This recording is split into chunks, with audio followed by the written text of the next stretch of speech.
Entonces, fórmulas químicas. Recordemos que una fórmula química es una manera de representar la atomicidad de una molécula. Por ejemplo, para la fórmula H2O asumimos que hay un oxígeno central que está conectado a dos hidrógenos. Sin embargo, esta idea solo corresponde a lo que denominamos la fórmula molecular, que sería la verdadera atomicidad de una molécula. De lo anterior, definiremos que la fórmula molecular es la verdadera cantidad de átomos que se encuentra en una molécula. Sin embargo, las fórmulas moleculares eran difíciles de calcular, especialmente en una época donde no se tenía acceso a la verdadera masa molar de las sustancias. Recuerde que cuando se comenzaron a definir estos conceptos no existía tabla periódica y muchos menos pesos atómicos. Por lo tanto, solo se podía llegar a una relación de proporción, lo que en términos generales se basaba en la ley de las proporciones definidas. De lo anterior definiremos que la fórmula empírica es solo la proporción de átomos en una molécula. En la molécula de agua, la cuestión o la diferencia entre los dos conceptos no es evidente, porque la fórmula empírica y la fórmula molecular del agua es la misma. Por lo tanto, necesitamos un ejemplo un poco más complejo para poder ver la diferencia entre los dos conceptos. Un ejemplo particularmente conveniente es el benceno.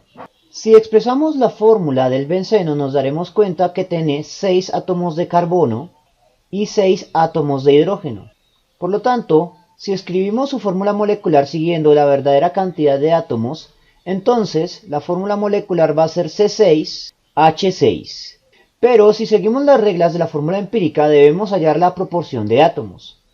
Para hallar la proporción de átomos, a través de la fórmula molecular, es simplemente hallar el máximo común múltiplo entre todos los subíndices. Aquí el máximo común múltiplo es 6, así que dividimos ambos subíndices entre 6. Por lo tanto, la fórmula empírica para el benceno es CH. Por lo tanto, para convertir de una fórmula molecular a una fórmula empírica, solo debemos dividir entre el máximo común múltiplo de los subíndices. Miremos otro ejemplo. Digamos que tenemos la siguiente fórmula molecular, C4H8O2. El máximo común múltiplo de todos los subíndices es 2. Por lo tanto, dividimos todos los subíndices encontrados entre 2. Por lo tanto, la fórmula empírica va a ser C2H4. El problema es que el camino opuesto, es decir, comenzar desde la fórmula empírica y hallar la fórmula molecular es un poco más complicado, porque no podemos hallar con la fórmula empírica y únicamente con la fórmula empírica una fórmula molecular, porque podríamos tener cualquier tipo de fórmulas moleculares. CH como fórmula empírica puede ser generada por fórmulas moleculares como C2H2, C6H6, C12H12. Cualquiera puede ser porque cualquiera de estas puede generar la misma fórmula empírica. Así que se necesita un dato extra para poder determinar cuál de las posibles fórmulas moleculares es la fórmula empírica que tenemos a disposición. Y esa información es la verdadera masa molar de la sustancia. Tenga en cuenta que las masas molares inicialmente no se calculaban con la tabla periódica, porque como mencioné al principio, esa cosa no existía. Pero sí se podía calcular la masa molar de una sustancia empleando una serie de procedimientos, como la técnica de Cannizzaro o la técnica de Dulong y Petit.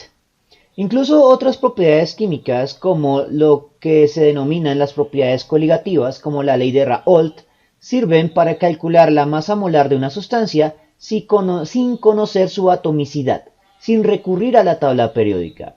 Por lo tanto, se puede acceder a la masa molar de una sustancia sin la información de su atomicidad, sin contar la tabla periódica.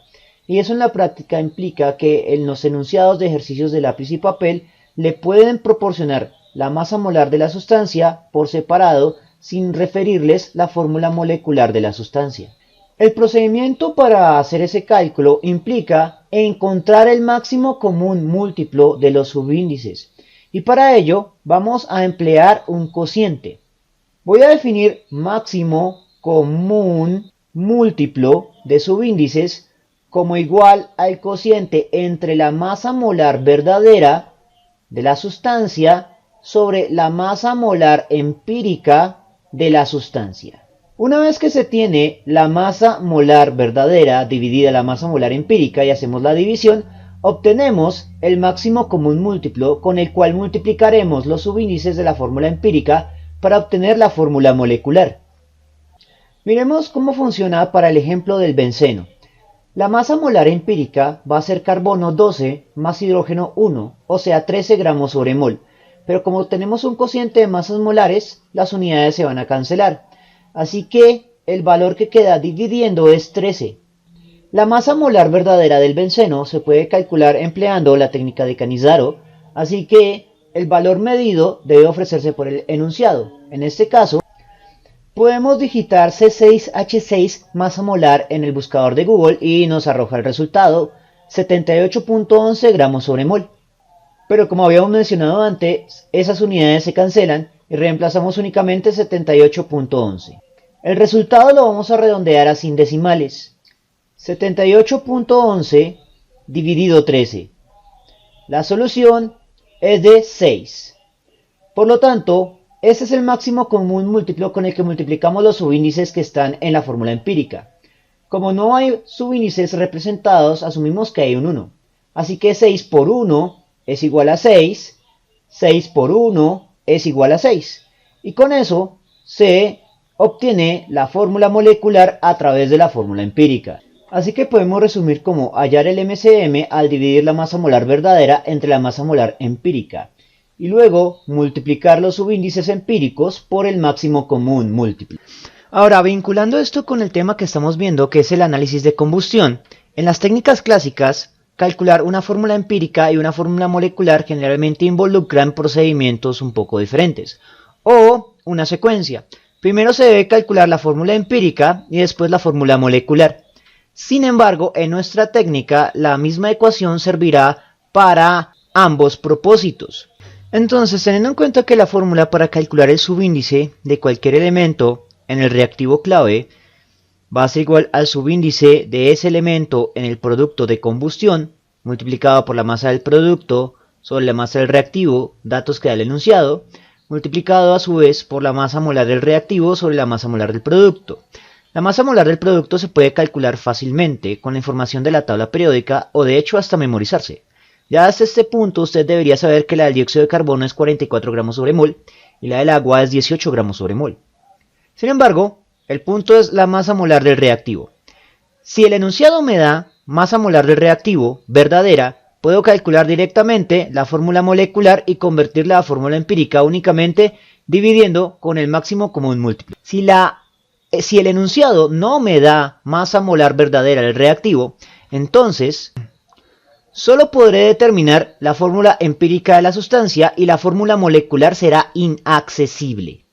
En el taller que tienen en sus manos, de hecho, la mayoría de los ejercicios son cálculo de fórmula empírica. Solo el último da la masa molar verdadera de la sustancia para poder calcular la fórmula molecular y también la fórmula empírica. Ahora miremos un ejemplo. Una muestra de 10 gramos de un hidrocarburo se quema en oxígeno. Los hidrocarburos son compuestos que tienen únicamente carbono e hidrógeno, por lo que solo necesitamos emplear esta fórmula primaria para resolver este problema y no necesitamos emplear la fórmula secundaria que usamos para calcular el subíndice del oxígeno. Entonces, es simplemente reemplazar en la expresión. El cálculo se va a repetir dos veces. El primero va a ser para el elemento carbono. El segundo va a ser para el elemento hidrógeno. Buscamos el subíndice del carbono en el producto. El producto es dióxido de carbono. El subíndice del carbono en el dióxido de carbono es 1. Por lo tanto, reemplazamos ese subíndice como 1, adimensional. La masa de producto, es decir, la masa del dióxido de carbono, está en el enunciado como 27.42. La masa del reactivo está en el enunciado como 10 gramos. La masa molar de producto es la masa molar del dióxido de carbono, que como habíamos mencionado antes, ya debemos saber que es igual a 44 gramos sobre mol. Recuerde que solo reemplazamos valores porque gramo que multiplica y gramo que divide en el primer cociente se cancela. Y gramo sobre mol que multiplica y gramo sobre mol que divide en el segundo cociente también se cancela.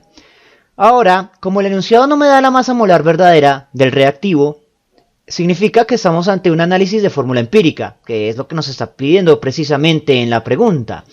Así que cuando sucede eso, asumimos a priori una masa molar hipotética de 100, solo por el momento. Y con eso ya tenemos la información suficiente para hacer el cálculo. Sacamos calculadora y ingresamos. Los unos en multiplicaciones los podemos ignorar, así que queda como 27.42 por 100 dividido, abro paréntesis, 10 por 44. La solución momentánea, 6.23. Ahora, para el hidrógeno, se mantendrán constantes el término de la masa del reactivo clave, que era 10, y la masa molar del reactivo clave, que asumimos como 100. Y comenzamos a reemplazar el subíndice, en este caso del hidrógeno, en el producto. Hay que mirar cuál es el producto. El producto para hidrógeno es agua. El subíndice del hidrógeno en el agua es un 2. Por lo tanto, este término se reemplaza por un 2 adimensional. La masa de producto está en el enunciado como 22.46. Y la masa molar del agua, pues ya sabemos que es 18. Con lo cual tenemos la información necesaria para hacer el cálculo aritmético. Cancelo un 0 que multiplica y un 0 que divide para que en la calculadora pueda ingresar datos más fácil. Y será 2 por 22.46 por 10 dividido entre 18.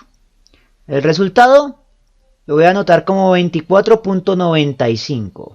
Ahora, como esto es un cálculo de fórmula empírica, tengo que hacer el último paso, que es identificar el subíndice más pequeño y dividir todos los subíndices presentes entre el más pequeño. Si esto fuera un cálculo de fórmula molecular, si nos dieran la masa molar verdadera aquí saldrían números enteros sencillos ya directamente, los de la fórmula molecular. Es decir, con nuestra técnica, un cálculo de fórmula molecular es más fácil que uno de fórmula empírica. Dicho esto, pues hago la lista.